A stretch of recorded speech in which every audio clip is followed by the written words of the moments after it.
पूरी धरती का 71% पानी और 29% स्थल भाग है और इतने में ही हम इंसान बस्ती बसाकर अपनी जिंदगी गुजार रहे हैं। हमारा समंदर इतना विशाल है जिसके आगे हमारी कल्पना भी हार जाती है। इन विशालाकाय समंदर के नीचे हजारों रहस्यमय जगहें और चीजें हैं जिनके बारे में जानना किसी के लिए भी नामुमकिन है। इन्हीं सब रहस्यों में से एक कहानी है टाइटैनिक की। इस जहाज के डूबने के 73 सालों तक किसी को ये पता नहीं चल पाया कि ये जहाज कहाँ डूबा था और किस अवस्था में मौजूद है। 15 अप्रैल 1912 को ये अनोखा जहाज डूबा था। इसके लगभग 73 सालों बाद यानी 1985 में उसे ढूंढा गया, लेकिन इसे ढूंढने के 35 सालों बाद भी इस जहाज को समंदर की गहराइयों से अभी तक निकाला नहीं जा सका है। आज की हमारी इस वीडियो में हम टाइटैनिक जहाज कैसे और क्यों डूबा था इसके बारे में बात नहीं करेंगे, बल्कि ये जहाज आज भी समंदर की गहराइयों से निकाला क्यों नहीं गया इस विषय पर बात करेंगे। तो चलिए शुरू करते हैं। टाइटैनिक जहाज कैसे और क्यों डूबा था इसके बारे में हम सबको थोड़ा बहुत पता तो जरूर है, और इस जानकारी के पीछे सबसे बड़ा हाथ है टाइटैनिक नाम की इस आइकॉनिक मूवी का, जो सन 1997 को रिलीज हुई थी। सन 1912 को टाइटैनिक डूबने के बाद करीब 73 सालों तक वैज्ञानिकों ने इसे ढूंढने की जी तोड़ कोशिश की और कई सारे मिशन भी इसकी तलाश में किए गए, लेकिन किसी को भी कोई सफलता हासिल नहीं हुई। आखिरकार सन 1985 में एक आर्कियोलॉजिस्ट और एक अमेरिकन नेवी ऑफिसर रॉबर्ट और बिल टाइटैनिक को ढूंढने के मिशन पर निकल पड़े और उन्हें टाइटैनिक अभी कहाँ है और किस हालत में है इसके बारे में पता चला।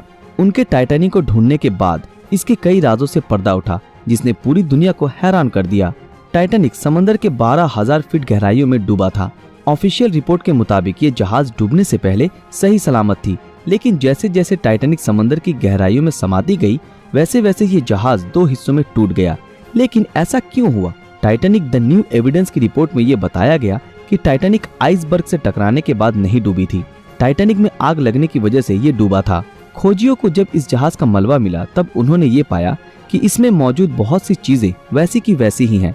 इस जहाज को बाहर निकालने की बहुत कोशिशें की गई, लेकिन शायद सब लोग ये जान गए थे कि इससे वापस बाहर निकाल पाना नामुमकिन है। आज की एडवांस टेक्नोलॉजी की मदद से भी टाइटैनिक को निकाला नहीं जा सका है और ये समंदर की गहराई में आज भी मौजूद है। आमतौर पर किसी भी जहाज को समंदर के नीचे से जैसे निकाला जाता है, टाइटैनिक को उस तरीके से निकाल पाना मुमकिन नहीं है, क्योंकि ये 2 हिस्सों में टूटकर डूबा था।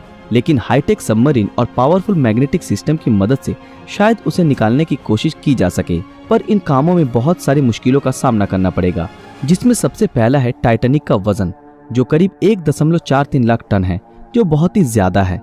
और इसके बाद आता है पानी का दबाव, जो जहाज के वजन को और भी कई गुना बढ़ा देता है। टाइटैनिक जिस जगह डूबी थी उस जगह की गहराई बहुत ज्यादा है और उस जगह से मात्र 1 स्क्वायर फीट की किसी भी चीज को सतह तक लाने के लिए करीब 392 किलो न्यूटन फोर्स की जरूरत पड़ेगी। लेकिन वैज्ञानिक आज तक इतनी पावरफुल मैग्नेट या सबमरीन बना नहीं पाए हैं जो इतनी आसानी से इतने गहराई से टाइटैनिक को बाहर निकाल सके।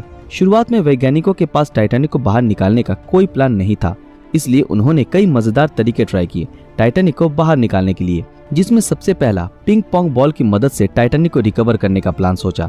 जी हाँ दोस्तों, आपने बिल्कुल सही सुना, पिंग पोंग बॉल। वैज्ञानिकों ने ये तरकीब लगाई कि वो डूबे टाइटैनिक जहाज में पिंग पोंग बॉल भर देंगे ताकि ये बॉल ऊपर की तरफ दबाव डाले और ऐसे करके सबमरीन या फिर बड़े मैग्नेट की मदद से जहाज को बाहर निकालना मुमकिन हो।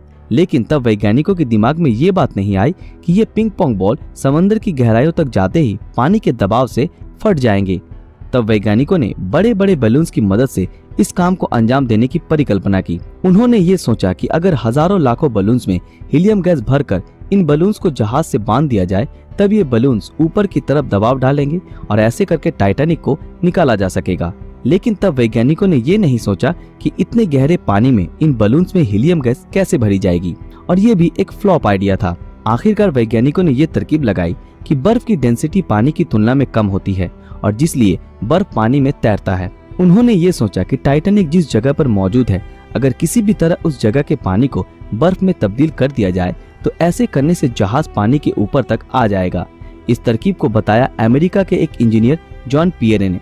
उन्होंने अपनी रिसर्च में ये बताया कि इसमें अधिक मात्रा में लिक्विड नाइट्रोजन की जरूरत पड़ेगी और ये आइडिया बहुत ही कमाल का था।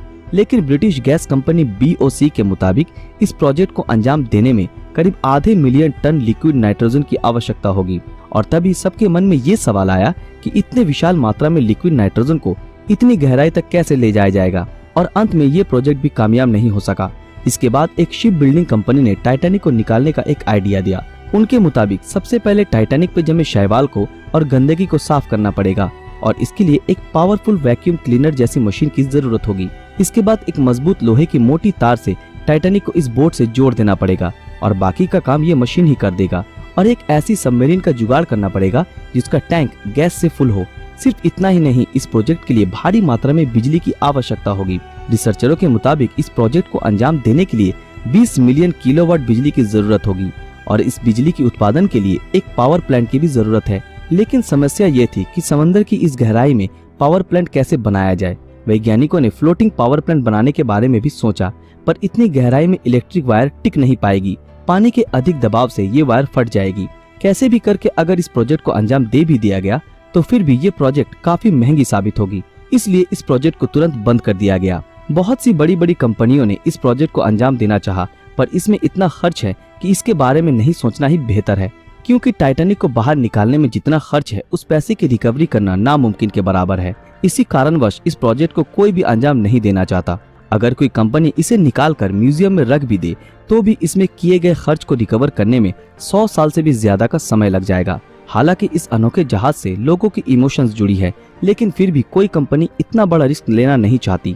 वैज्ञानिकों के मुताबिक बैक्टीरियाओं ने इसके मलबे को खोखला कर दिया है और आने वाले कुछ सालों में ये बैक्टीरिया टाइटैनिक को पूरी तरह तहस नहस कर देंगे। सिर्फ इतना ही नहीं, टाइटैनिक बहुत से सामुद्रिक मछलियों का घर बन चुका है। इसलिए यूनेस्को ने साल 2001 में टाइटैनिक को under water cultural heritage protected site declare कर दिया है। कहा जाता है कि इस जहाज को निकालने में जितना खर्चा होगा उतने पैसे में दूसरी और भी बेहतर जहाज खरीदी जा सकती है और कोई भी कंपनी ऐसी बेवकूफी करना नहीं चाहेगी। वैसे तो इस जहाज को कभी समंदर की गहराइयों से बाहर नहीं निकाला जा सकता और अगर ये जहाज ऐसे समंदर में आने वाले दिनों में भी टिकी रही तो हमारी आने वाली नस्ल भी इसकी रहस्यमयी गाथाओं को जान पाएगी। दोस्तों, आज के लिए बस इतना ही।